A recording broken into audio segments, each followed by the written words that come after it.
à mon aide. Seigneur, viens vite à mon secours. Gloire au Père, au Fils, au Saint-Esprit, maintenant et toujours. Dans les siècles des siècles, Amen. Alléluia.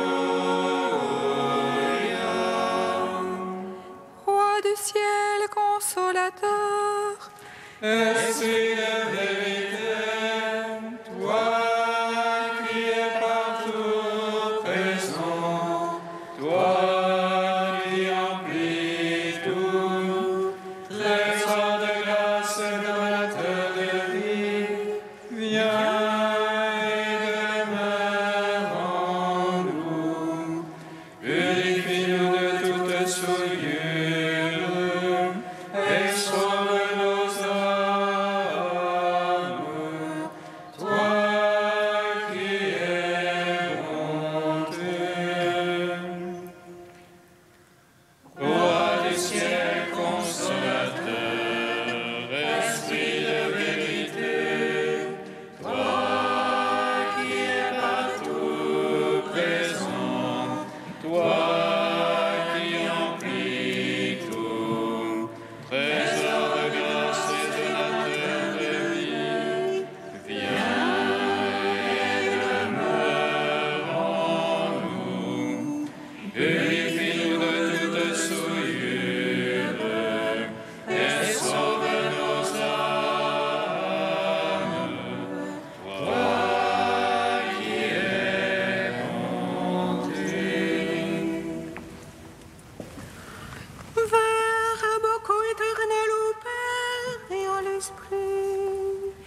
Toi qui es né de la Vierge pour notre salut, nous te chantons, nous tes fidèles et t'adorons, Seigneur, car tu as bien voulu souffrir en montant sur la croix pour y subir la mort en ta chair et ressusciter les morts en ta sainte et glorieuse résurrection. Verbe éternel au Père et à l'Esprit, toi qui es né de la Vierge pour notre salut, nous te chantons, nous tes fidèles et t'adorons, Seigneur, car tu as bien voulu souffrir en montant sur la croix pour y subir la mort en ta chair et ressusciter les morts en ta sainte et glorieuse résurrection. Verbe éternel au Père et à l'Esprit, toi qui es né de la Vierge pour notre salut, nous te chantons, nous tes fidèles et t'adorons, Seigneur, car tu as bien voulu souffrir en montant sur la croix pour y subir la mort en ta chair et ressusciter les morts en ta sainte et glorieuse résurrection. Psaume 118, strophe 10. Tes mains m'ont façonné pour méditer ta parole. Tes mains m'ont façonné pour méditer ta parole. Tes mains m'ont fait fixer. Viens m'apprendre tes ordres. Tes fidèles me voient avec joie, car j'espère en ta parole. Je sais qu'ils sont justes tes jugements, que tu m'affliges avec vérité. Que ton amour me soit salvation. Selon ta promesse à ton serviteur, que m'advienne ta tendresse et je vivrai. Car ta loi fait mes délices. honte au superbe qui m'accable de mensonges. Moi je médite sur tes préceptes. Que tes fidèles se tournent vers moi. Ceux qui savent ton témoignage. Que mon cœur soit impeccable en tes volontés. Pas de honte alors pour moi. Gloire au Père, au Fils, au Saint-Esprit. Pour les siècles des siècles. Amen. Tes mains m'ont façonné pour méditer ta parole. Psaume 126. Louez le nom du Seigneur, car il a fait des merveilles.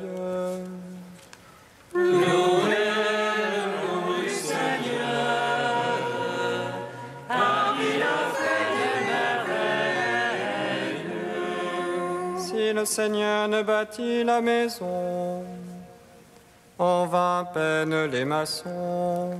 Si le Seigneur ne garde la ville, en vain la garde veille. En vain tu avances ton lever, en vain tu retardes ton coucher. Mangeant le pain des douleurs, quand il comble son bien-aimé qui dort. C'est la largesse du Seigneur que des fils, récompense que le fruit des entrailles. Comme flèche en la main du héros, ainsi les fils de la jeunesse. Heureux celui qui de ses traits a pu remplir son carquois. Sur la place quand il vient en conteste, il tient tête à ceux qui l'attaquent. Gloire au Père, au Fils, au Saint-Esprit, pour les siècles des siècles. Amen. Louez le nom du Seigneur, Car il a fait des merveilles. Psaume 127. heureux qui craint le Seigneur et marche en ses voies. De tes mains tu profiteras pour ton aise et bien-être.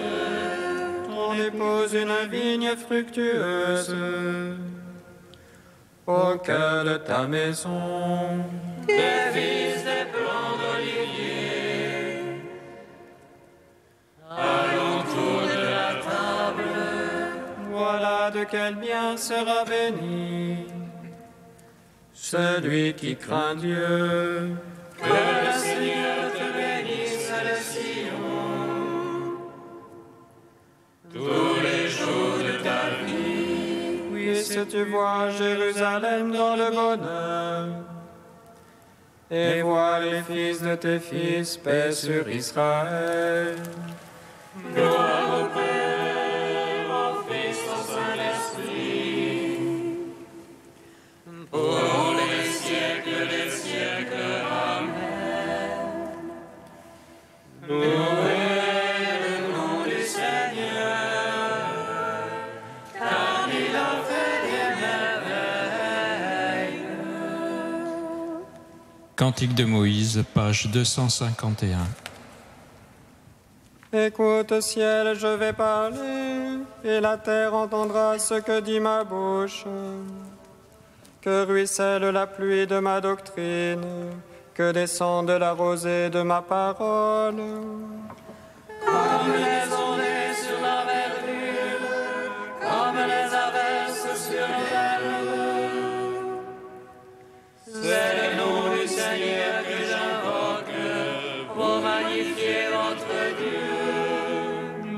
et parfaite est son œuvre, car toutes ses voies sont justice. Dieu de vérité, non de fausseté, lui il est juste et droit. Tu lui as souillé les enfants sans tache, vengeance forme et tortueuse.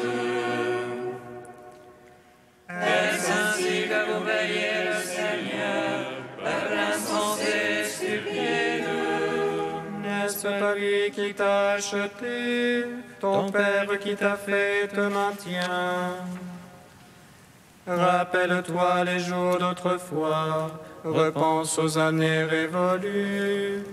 Interroge ton Père qu'il te l'apprenne, tes anciens qu'ils t'en fassent le récit. Quand le Seigneur dota toutes les nations, quand il répartit les fils d'Adam, Il fixa les frontières des peuples, suivant le nombre des fils de Dieu. Mais le lot du Seigneur fut son peuple, Jacob sa part d'héritage. il le découvre au pays de la steppe, dans le lugubre chaos du désert. Il l'entoure, il l'élève, il le garde, comme la prunelle de ses yeux. Et un aigle qui excite sa nichée et plane au-dessus de ses petits. Il déploie ses ailes, il le prend, il le porte sur son pennage. Le Seigneur seul l'a conduit, pas de lieu étranger avec lui. Gloire au Père, au Fils, au Saint-Esprit, pour les siècles des siècles. Amen.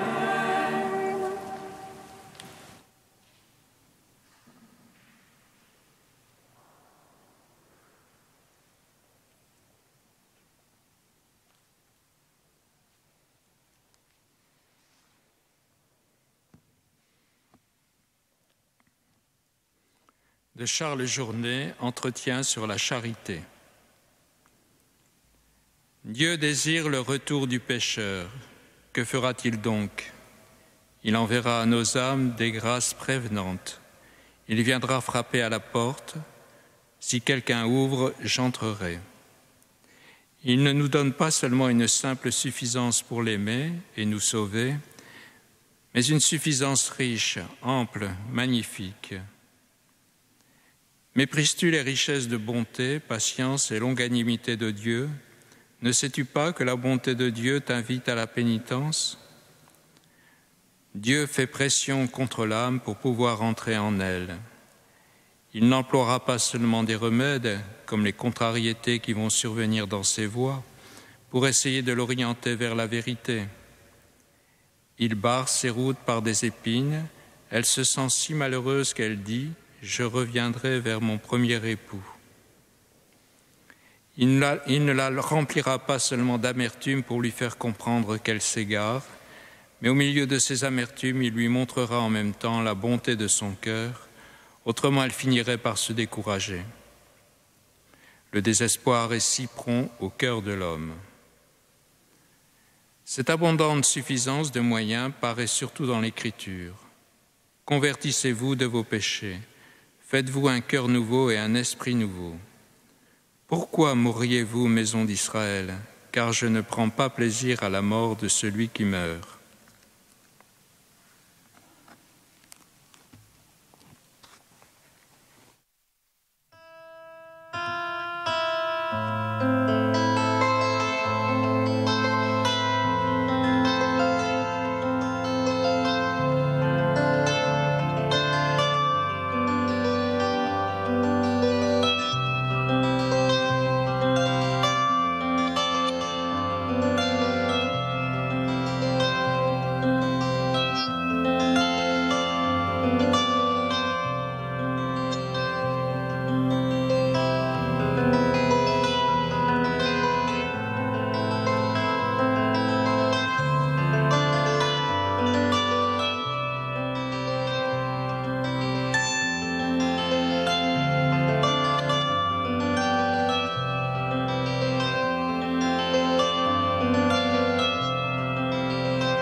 Je suis le Dieu vivant, je ne veux pas la mort du pécheur, mais qu'il vive.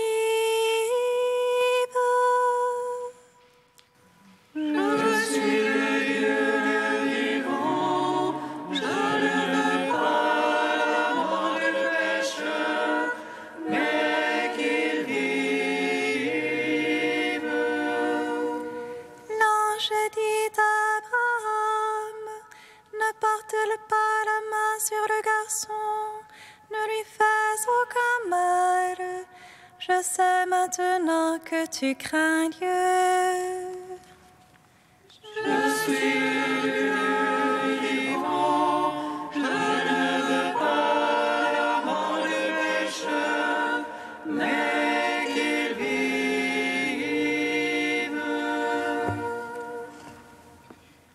Lecture du livre de la Genèse. En ces jours-là, Dieu mit Abraham à l'épreuve. Il lui dit, « Abraham », celui-ci répondit, « Me voici ». Dieu dit, « Prends ton fils, ton unique, celui que tu aimes, Isaac. Va au pays de Moria et là, tu l'offriras en holocauste sur la montagne que je t'indiquerai. » Abraham se leva de bon matin, sella son âne et prit avec lui 2 de ses serviteurs et son fils Isaac. Il fendit le bois pour l'holocauste et se mit en route vers l'endroit que Dieu lui avait indiqué. Le 3e jour, Abraham, levant les yeux, vit l'endroit de loin. Abraham dit à ses serviteurs, « Restez ici avec l'âne. Moi et le garçon, nous irons jusque là-bas pour adorer, puis nous reviendrons vers vous. » Abraham prit le bois pour l'holocauste et le chargea sur son fils Isaac. Il prit le feu et le couteau, et tous 2 s'en allèrent ensemble. Isaac dit à son père Abraham, « Mon père, eh bien mon fils ?» Isaac reprit, « Voilà le feu et le bois, mais où est l'agneau pour l'holocauste ?» Abraham répondit, « Dieu saura bien trouver l'agneau pour l'holocauste, mon fils. » Et ils s'en allaient tous les 2 ensemble. Ils arrivèrent à l'endroit que Dieu avait indiqué. Abraham y bâtit l'autel et disposa le bois, puis il lia son fils Isaac et le mit sur l'autel par-dessus le bois. Abraham étendit la main et saisit le couteau pour immoler son fils. Mais l'ange du Seigneur l'appela du haut du ciel et dit, « Abraham, Abraham !» Il répondit, « Me voici. » L'ange lui dit, « Ne porte pas la main sur le garçon, ne lui fais aucun mal. Je sais maintenant que tu crains Dieu, tu ne m'as pas refusé ton fils, ton unique. » Abraham leva les yeux et vit un bélier retenu par les cornes dans un buisson. Il alla prendre le bélier et l'offrit en holocauste à la place de son fils. Abraham donna à ce lieu le nom de « Le Seigneur voit ». On l'appelle aujourd'hui « Sur le mont, le Seigneur est vu ».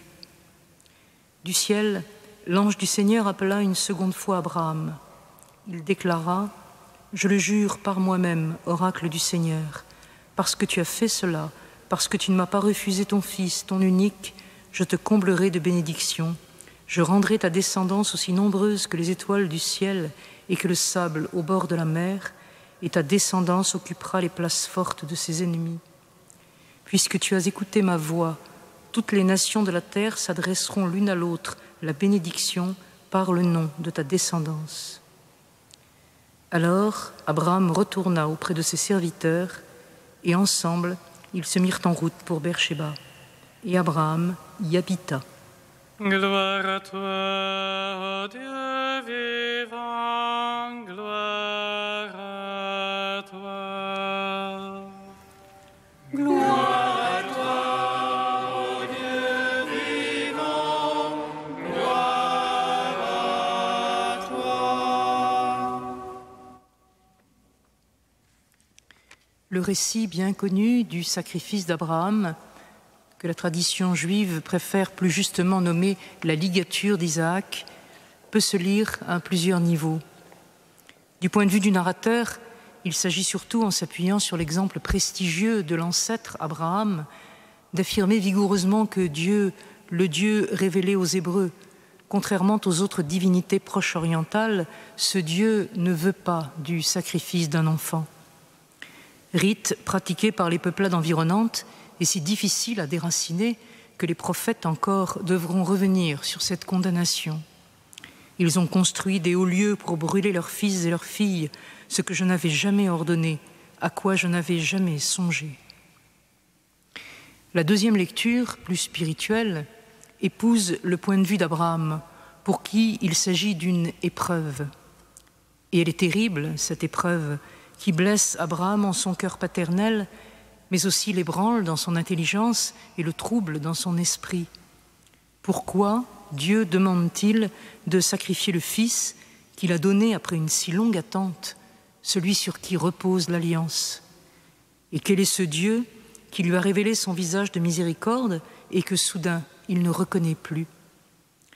Mais la réponse d'Abraham à un ordre aussi violent et absurde n'est que confiance et obéissance.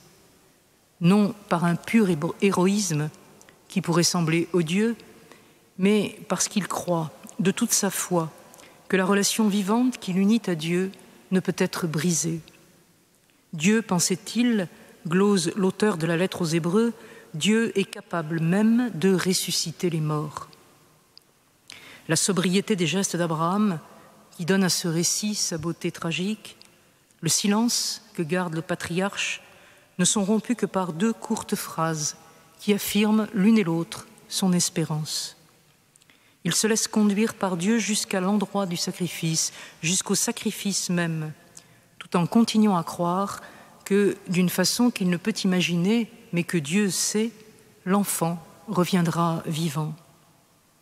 Et lorsque l'enfant a été lié, c'est son père qui, en allant jusqu'au bout de l'obéissance, se trouve en quelque sorte délié. Il est allé jusqu'à ce basculement où Dieu qui a donné est préféré au don qu'il a fait. Et il en devient capable de se détacher de celui qu'il chérit. Et le Fils qu'il a immolé dans son cœur lui est redonné, comme la prophétie d'une autre résurrection. Car ce récit est bien évidemment prophétique.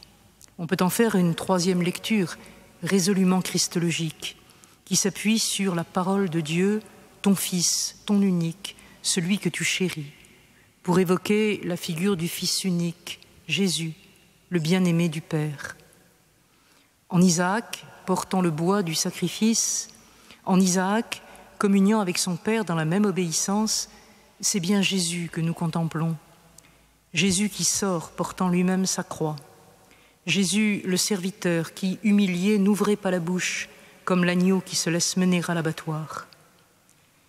Isaac parcourt avec son Père le même chemin du consentement. Ils s'en allaient tous deux ensemble, préfigurant l'union de Jésus à son Père dans une même volonté de salut. Dieu a tant aimé le monde qu'il lui a donné son Fils unique. Seul Dieu peut aller jusqu'au bout de ce qui n'est plus une épreuve, mais qui devient un dessein de salut et de vie. Car le Fils, l'obéissant, est aussi celui à qui le Père a tout remis. La figure alors se dédouble. Le bélier offert en holocauste annonce l'agneau de Dieu qui porte le péché du monde. Mais l'enfant, vivant et rendu à son Père, l'enfant par qui sont multipliées les bénédictions, annonce, lui, le Christ victorieux, ouvrant à tous le chemin de vie qui ramène au Père. Car c'est bien en finale une prophétie de notre propre résurrection qui est ici esquissée, et notre propre lecture qui est requise. Que Dieu ait moins besoin de nos sacrifices que de l'attitude intérieure qu'il suppose est trop évident. Mais il est surprenant de voir qu'ici, l'animal offert à la place de l'enfant premier-né n'est pas un agneau, comme le prévoit le rite, mais un bélier, symbolisant le Père encore plus que le Fils. Ce n'est pas Isaac qui a été sacrifié, mais quelque chose en Abraham. Sans doute lui fallait-il comprendre que plus que son héroïsme, Dieu aimait son humilité et sa simple confiance. Mais l'abondance des bénédictions ne lui est adressée qu'au sortir de l'épreuve. Ainsi, y a-t-il en chacune de nos vies un Isaac, un enfant du rire, selon l'étymologie de son nom, qu'il nous faut peut-être offrir pour recevoir la plénitude de vie et de joie dont Dieu veut nous combler.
Nous te prions, Seigneur, ami des hommes.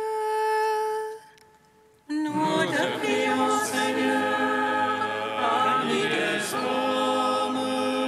Seigneur Jésus, sur tous ceux qui peinent sous le poids du travail et sur tous ceux qui peinent d'être sans travail, souffle ton esprit. Nous te prions, Seigneur, ami des hommes. Seigneur Jésus, sur tous ceux qui pleurent la mort d'un proche et sur tous ceux qui pleurent d'avoir à vivre sous la torture ou la maladie, souffle ton esprit. Nous te prions, Seigneur, ami des hommes. Seigneur Jésus, sur tous ceux qui proclament n'avoir pas besoin de toi, et sur tous ceux qui proclament leur amour de ton nom, souffle ton esprit. Nous te prions, Seigneur, ami des hommes. Saint Dieu, Saint fort, Saint immortel, prends pitié de nous. Saint Dieu, Saint fort, Saint immortel, prends pitié de nous. Saint Dieu, Saint fort, Saint immortel, prends pitié de nous. Gloire au Père, au Fils et au Saint-Esprit, maintenant et toujours et dans les siècles des siècles. Amen. Saint immortel, prends pitié de nous. Saint Dieu, Saint fort, Saint immortel, prends pitié de nous. Unis dans un même esprit, nous pouvons dire avec confiance la prière que nous avons reçue du Sauveur. Notre Père qui es aux cieux, que ton nom soit sanctifié, que ton règne vienne, que ta volonté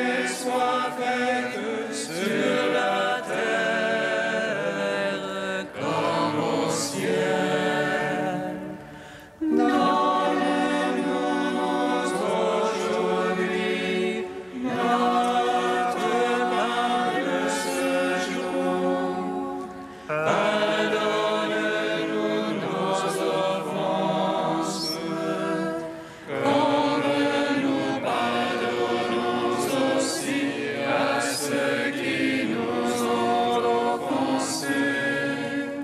Et ne nous soumets pas à la tentation, mais délivre-nous du mal.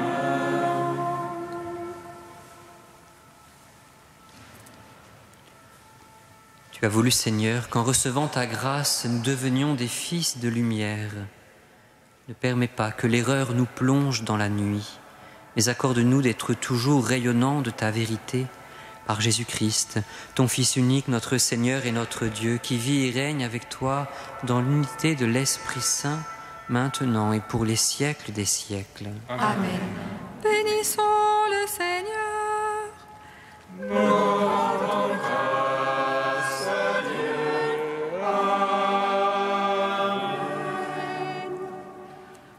L'ange annonça à Marie qu'elle serait la mère du Sauveur.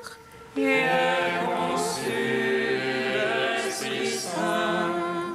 Réjouis-toi, Marie, pleine de grâce, le Seigneur est avec toi. Tu es bénie entre les femmes et Jésus, le fruit de ton sein, est béni. Voici la servante du Seigneur. Qu'il me soit fait selon ta parole. Réjouis-toi, Marie, pleine de grâce, le Seigneur est avec toi. Tu es bénie entre les femmes et Jésus, le fruit de ton sein, est béni. Et le Verbe s'est fait chair. Et il a demeuré parmi nous. Réjouis-toi, Marie, pleine de grâce, le Seigneur est avec toi. Tu es bénie entre les femmes et Jésus, le fruit de ton sein, est béni. Prie pour nous, Sainte Mère de Dieu. Afin